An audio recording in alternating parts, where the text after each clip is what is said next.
They're going to keep the pressure on the downtown merchants, on every store on Capitol Street.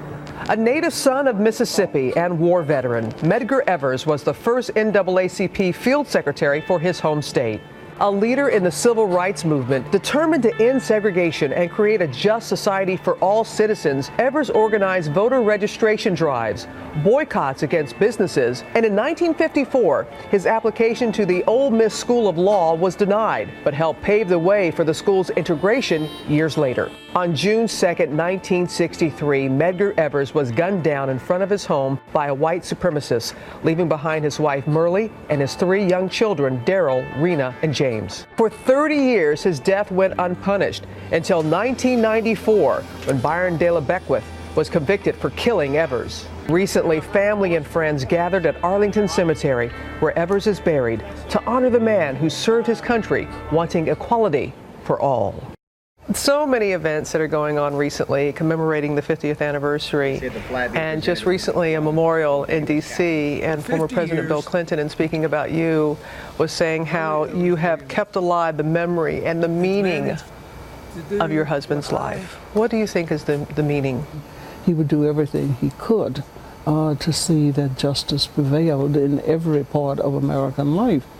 And the night before he was assassinated, is it true that you all had a conversation about what would happen and how he was expecting something bad to happen? We knew almost from the beginning. Both of us were native Mississippians. So yes, we did have that conversation, one where both of us cried, held on to each other, and he told me, "You must do this for me.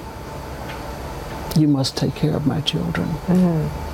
And you keep the movement going in your heart.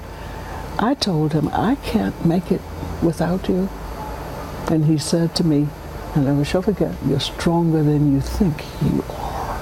There have been exhibits and the rifle on display. What was it like for you to see what took your husband's life? I went to this exhibit, and there was this rifle in this plexiglass case, and I had to stop in my tracks.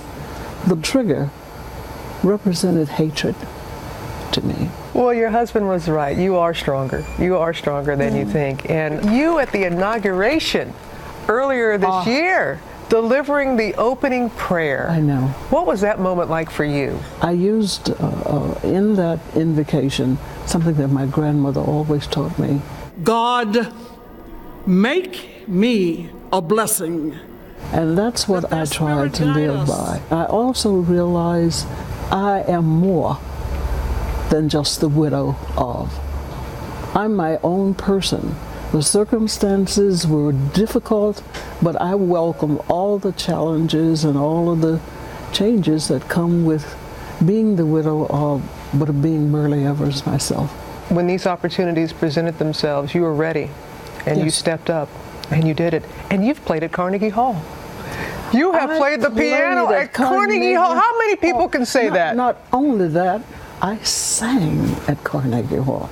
That's right. It was a full performance.